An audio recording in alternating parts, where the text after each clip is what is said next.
तो सभी मित्रों को जय श्री राम, राधे राधे। तो आइए फिर से स्वागत है आप लोगों का वसुधैव कुटुंबकम के चैनल में। और चलिए अब हम श्री शिव महापुराण का अगला अध्याय आप लोग को सुनाते हैं। तो आइए सब लोग मिलके सुनते हैं और सुनाते हैं श्री शिव महापुराण का अगला अध्याय।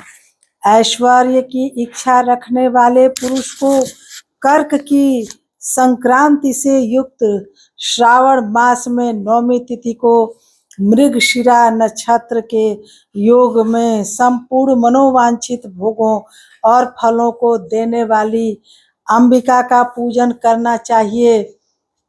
आश्विन मास के शुक्ल पक्ष की नौमी तथा संपूर्ण अभिष्ट फलों को देने वाली है। उसी मास के कृष्ण पक्ष की चतुर्दशी को यदि रविवार पड़ा हो तो उस दिन का महत्व विशेष बढ़ जाता है। उसके साथ ही यदि आद्रा और महाद्रा सूर्य संक्रांति से युक्त आद्रा का योग हो तो उक्त अवसरों पर की हुई शिव पूजा का विशेष महत्व माना गया है। माघ कृष्ण पक्ष चतुर्दशी को शिव जी की हुई पूजा संपूर्ण अभिष्ट फलों को देने वाली है। वह मनुष्यों की आयु बढ़ाती है, मृत्यु को दूर हटाती है और समस्त सिद्धियों को प्राप्त कराती है। ज्येष्ठ मास में चतुर्दशी को यदि महाद्रा का योग हो अथवा मार्गशीर्ष मास में किसी भी तिथि को यदि आद्रा नक्षत्र हो तो उस अवसर पर विभिन्न वस्तुओं की बनी हुई मूर्ति के रूप में शिव जी की जो 16 उपचारों से पूजा करता है उस पुण्यात्मा के चरणों का दर्शन करना चाहिए। भगवान शिव की पूजा मनुष्यों को भोग तथा मोक्ष देने वाली है, ऐसा जानना चाहिए। कार्तिक मास में प्रत्येक बार और तिथि आदि में देव पूजा का विशेष महत्व है। कार्तिक मास आने पर विद्वान पुरुष दान, तप, होम, जप और नियम आदि के द्वारा समस्त देवताओं का षोडशोपचारों से पूजन करें। उस पूजन में देव प्रतिमा, ब्राह्मण तथा मंत्रों का उपयोग आवश्यक है।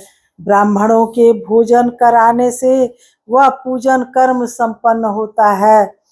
पूजक को चाहिए कि वह कामनाओं को त्याग कर पीड़ा रहित शांत हो देवाराधना में तत्पर रहें। कार्तिक मास में देवताओं का यजन पूजन समस्त भोगों को देने वाला होता है। ध्यान से सुनिएगा हमारे सभी भाई बहनों तो ही समझ में आएगा श्री शिव महापुराण की ये कथा। यह व्याधियों को हर लेने वाला और भूतों तथा ग्रहों का विनाश भी करने वाला है। कार्तिक मास के रविवारों को भगवान सूर्य की पूजा करने और तेल तथा कपास का दान करने से मनुष्यों के कोढ़ आदि रोगों का नाश होता है। हरे काली मिर्च वस्त्र हरे काली मिर्च वस्त्र तथा दूध आदि के दान से और ब्राह्मणों की प्रतिष्ठा करने से क्षय के रोग का नाश होता है। दीप और सरसों के दान से मिर्गी का रोग मिट जाता है। कृतिका नक्षत्र से युक्त सोमवारों को किया हुआ शिव जी का पूजन मनुष्य के महान दारिद्र्य को मिटाने वाला और संपूर्ण संपत्तियों को देने वाला है। घर की आवश्यक सामग्रियों के साथ गृह और क्षेत्र आदि का दान करने से भी उक्त फल की प्राप्ति होती है। कृतिका युक्त मंगलवार को श्री स्कंद का पूजन करने से तथा दीपक एवं घंटा आदि का दान देने से मनुष्यों को शीघ्र ही वाक सिद्धि प्राप्त हो जाती है। का युक्त बुधवारों को किया हुआ श्री विष्णु का यजन तथा दही भात का दान मनुष्यों को उत्तम संतान की प्राप्ति कराने वाला होता है। कृतिका युक्त गुरुवारों को धन से ब्रह्मा जी का पूजन तथा मधु सोना और घी का दान करने से मनुष्यों के भोग वैभव की वृद्धि होती है।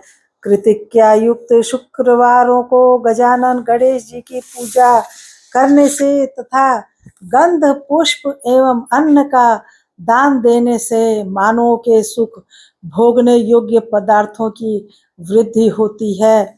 उस दिन सोना चांदी आदि का दान करने से बंध्या को भी उत्तम पुत्र की प्राप्ति होती है। कृतिका युक्त शनिवारों को दिक्पालों की वंदना, दिग्गजों, नागों, सेतुपालों का पूजन और त्रिनेत्रधारी रुद्र तथा पापहारी विष्णु का पूजन ज्ञान की प्राप्ति कराने वाला है। ब्रह्मा धन्वंतरी एवं दोनों अश्वनी कुमारों का पूजन करने से रोग तथा अपमृत्यु का निवारण होता है और तात्कालिक व्याधियों की शांति हो जाती है। नमक, लोहा, तेल और उड़द आदि का त्रिकूट, सोंठ, पीपल और गोल मिर्च, फल, गंध और जल आदि का तथा घृत आदि द्रव्य पदार्थों का और सुवर्ण, मोती, धान्य आदि ठोस वस्तुओं का भी दान देने से स्वर्गलोक की प्राप्ति होती है। इनमें से नमक आदि का मान कम से कम 1 प्रस्थ शेर और सुवर्ण आदि का मान कम से कम 1 पल होना चाहिए। धनु की संक्रांति से युक्त पौष मास में उषः काल में शिव आदि समस्त देवताओं का पूजन क्रमशः समस्त सिद्धियों की प्राप्ति कराने वाला होता है। इस पूजन में अगहनी के चावल से तैयार किए गए भविष्य का नैवेद्य उत्तम बताया जाता है। पौष मास में नाना प्रकार के अन्न का नैवेद्य विशेष महत्व रखता है। मार्गशीर्ष मास में केवल अन्न का दान करने वाले मनुष्य को संपूर्ण अभीष्ट फलों की प्राप्ति हो जाती है। मार्गशीर्ष मास में अन्न का दान करने वाले मनुष्य के सारे पाप नष्ट हो जाते हैं। वह अभीष्ट सिद्धि, आरोग्य, धर्म, वेद का सम्यक ज्ञान, उत्तम अनुष्ठान का फल, इहलोक और परलोक में महान भोग तथा अंत में सनातन योग, मोक्ष तथा वेदांत ज्ञान की सिद्धि प्राप्त कर लेता है। जो भोग की इच्छा रखने वाला है वह मनुष्य मार्गशीर्ष मास आने पर कम से कम 3 दिन भी उषः काल में अवश्य देवताओं का पूजन करे और पौष मास को पूजन से खाली न जाने दे। उषः काल से लेकर संगव काल तक ही पौष मास में पूजन का विशेष महत्व बताया गया है।